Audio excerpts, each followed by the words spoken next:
For 50 years, NASA's Johnson Space Center in Houston, Texas has been home to America's astronauts. They trained here for missions from the Apollo moon landings to the Space Shuttle. Astronaut and Marine Colonel Doug Hurley is now preparing as pilot of the last Space Shuttle mission, but he's been too busy to think much about his historic role. I haven't had a lot of time to think about it. In many ways, it's similar to the last time.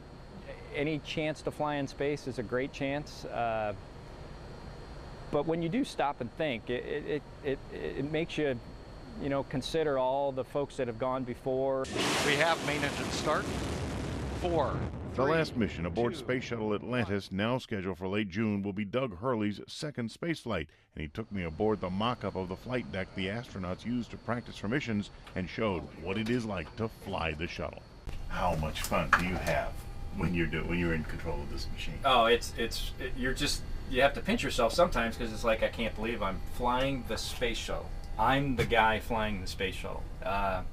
It's the things that, everybody grew up. I remember actually being at Tulane and watching shuttle launches while I was there, and thinking about, wow, what an incredible vehicle that is. The tiny flight deck is jammed with panels containing 2,000 switches and 5 computer systems. And he showed me how the commander uses 2 sets of hand controls to maneuver the shuttle in space. That, in combination with what we call the rotational hand controller, you can fly the vehicle in space.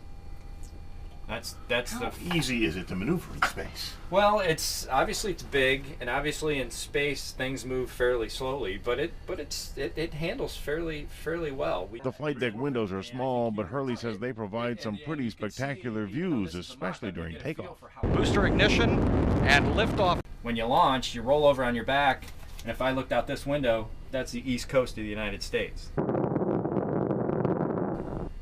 All the way up.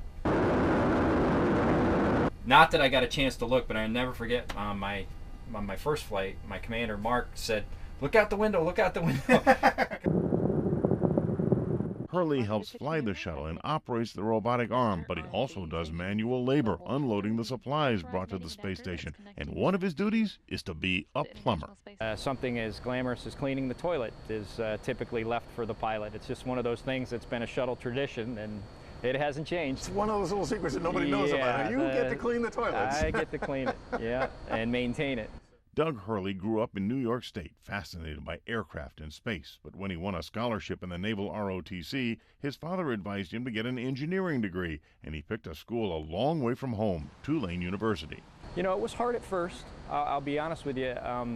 My first semester, I was homesick quite a bit, but as you make friends and you get involved with the school activities, and of course in engineering, you're very busy. But he also fell in love with New Orleans. I think just the people, it's just kind of a magical place as far as that goes. The people are just so friendly. The friends I made, what are we looking at, 25, 26 years ago? Several of them are coming to my launch. The external tanks, built for decades in New Orleans, were integral to the success of the Space Shuttle program. So I asked Colonel Hurley about the people in New Orleans who built those tanks. They are the foundation of the shuttle program in a sense, because that tank keeps things together the whole way to orbit. Hurley says he'll be too busy to think much about being part of the last mission until it is all over. I think for me, frankly, it's going to happen when we stop on the runway. Hopefully at Kennedy, since that's where Atlantis is going to spend its retirement. I think that's where it's really going to hit. But he doesn't have any plans to retire from the space program. He is not the only astronaut in his family. My wife is also an astronaut, and she is going to fly on the space station in 2013. We're seeing, a plan formulate as far as what NASA's going to do next as far as exploration, and I'd like to be around for at least in a supporting role, if not getting a chance to fly again. And it's been a tremendous honor and privilege to be a part of the mission with you. From Johnson Space Center with photographer Brian Lucas, I'm Bill Capo, Eyewitness News, Night Watch.